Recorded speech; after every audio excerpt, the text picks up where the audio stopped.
you knew a lot about London. I didn't visit much. Soon I will show you a lot of London, Okay. so you'll know a lot. Perfect. But yeah, Do you have Instagram? yeah. Do you have WhatsApp? Yes, I have it. Okay, I'll get your WhatsApp then. Okay. You have to add 39 for an Italian Oh, is that number. okay? Cool. I'll let you type it in. Yes. I'm sorry, I forgot your name. Gloria. Oh yeah, Gloria. Yours is Ed. Okay, yeah, Ed. yeah. You've got a good memory. Because I asked you twice. Oh, okay. I thought you, because I made a big impression on you.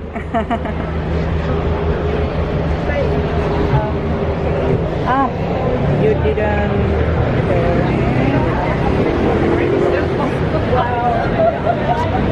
Cool. Are you from Rome then? Yes. Okay. I thought, yeah, because you said that it's different, right? Yes. Yeah. Because if you were like from some little village, it would have been a bit crazy for you. I was afraid maybe you weren't used to guys coming up to you as well. Like maybe in Rome it's different. I don't know if you're used to guys. I've been away from my siblings from 10 minutes. You're the second Really? guy. Oh, now you're just showing off. I don't know why. I think, look tired. I don't know. Maybe people think I'm lost. Oh. You guys think I'm lost. I think Because maybe.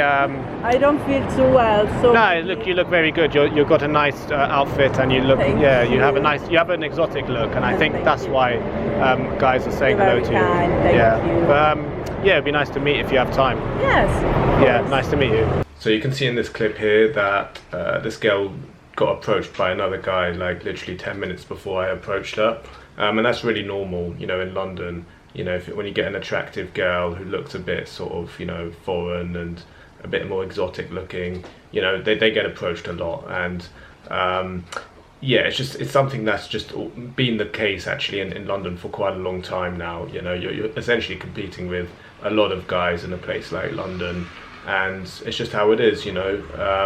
There's a lot of guys doing approaches, but it's not just that. There's also guys indirectly approaching her as well, you know, on things like dating apps, social circles, things like that. So in other words, you know, girls have like a million options basically. And you know, what makes London a little bit challenging is that, you know, you've got to essentially differentiate yourself from all the rest. You've got to essentially place yourself above all the crowd, and that can be a little bit challenging, but that's just how it is, you know. In other places, you know, where girls get approached less, they still have a lot of options, but I think it's just sort of magnified a lot more. In a place like London, it's a lot higher basically. Like the stakes are higher, and yeah, they have just more options essentially. And yeah, you just have to sort of embrace that. I'd say like one of the bigger advantages of London is the fact that there is a higher population compared to most other cities. It is more transient, so you've got more people coming and going. So potentially you've got more opportunities. So there's that, which potentially kind of compensates a little bit more. With this, because it's very easy to kind of look at something like this and think like, oh well, there's no point doing it, because you know, if she's getting approached like, you know, 50 times a day, you know, what's the fucking point? But then it's like, you know, that's like inevitable. It's like, okay, she might be getting approached a lot, but you just essentially have to improve yourself to the point where, you know, she picks you above all the rest. You know, that's the way you should look at it. Not like, oh well, fuck it, there's no point, because, you know, well, if I have to compete with a million other guys, what's the point? You know, that's the way you should be looking at it, really. Because actually, even from my own experiences, like almost every single girl that I've been out on a date with, especially in London, has told me that they get approached a lot. You know, and I'm just talking about daytime approaches, because oftentimes when I'm on dates, I ask girls like, oh, so do you get approached much, or what did you think when I approached you, and all this stuff, and it gets into that whole conversation. And yeah, they almost always tell me that they get approached a lot. That's just how it is. And so therefore, you know, she has to pick you essentially ahead of all the other guys. She has to pick you ahead of all the other options. And that's if you really want to get a girl who's, you know, very attractive, you know, who's maybe a point or 2 points above you. You know, that's what you have to essentially do. Yeah, so you have to essentially work on yourself to the point where she's selecting you ahead of all the rest. So You have to create a big impression on her. She has to remember you. You have to sort of really sort of pique her interest, build that strong connection to the point where, okay, actually this guy, I'm going to give him a chance ahead of all the other guys. So that's just the reality of how it is. In a place like London, it is a bit of a grind. You know, if you want to get a genuinely attractive girl out on a date in London from daygame, yeah, it takes time, takes patience, and it takes, you know, a bit of skill as well, you know. So just how it is. But that's what makes it rewarding. You know, if it was easy, everyone would do it and it would have no value. So therefore it needs to be a little bit challenging, it needs to be a little bit difficult, but the reward is there. It just takes perseverance and practice, but you can do it. You just have to, you know, work on yourself and keep at it. Essentially, just keep going for it, keep practicing. It's the only way. Of course, you know, the alternative is essentially just to go abroad. It's a lot easier abroad. There's more abundance of beauty abroad. You know, they're generally more feminine, more down to earth, more easygoing.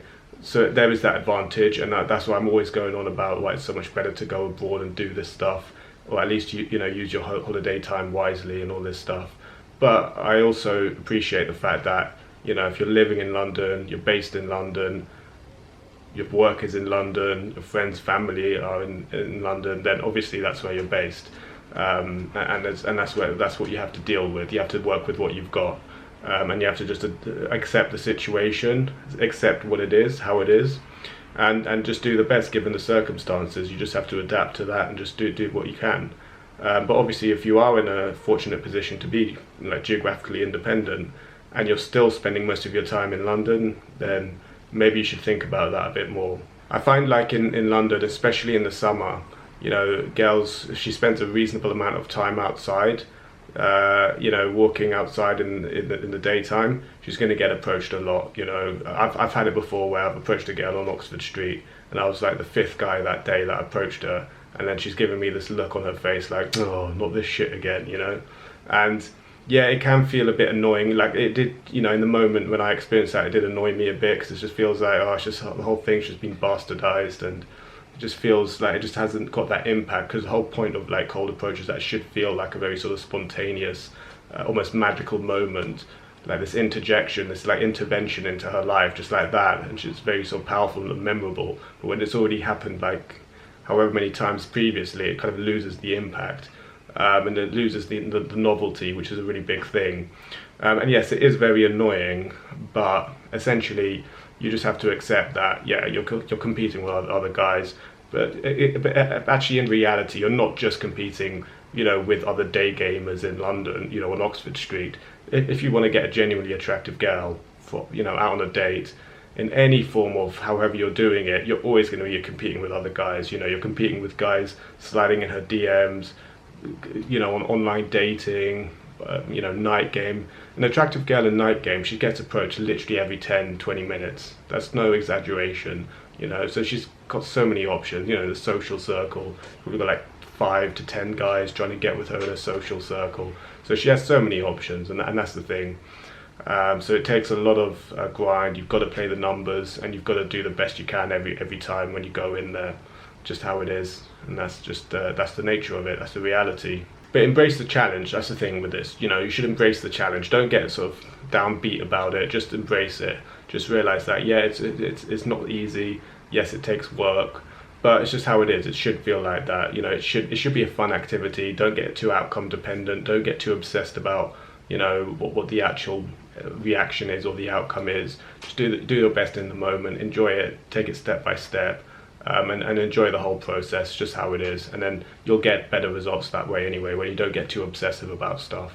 Thanks for watching. If you want to be able to do what you see me do in these videos, head over to my online course, which covers pretty much everything you need to know about daygame to get to a good level and actually implement it in a manageable way.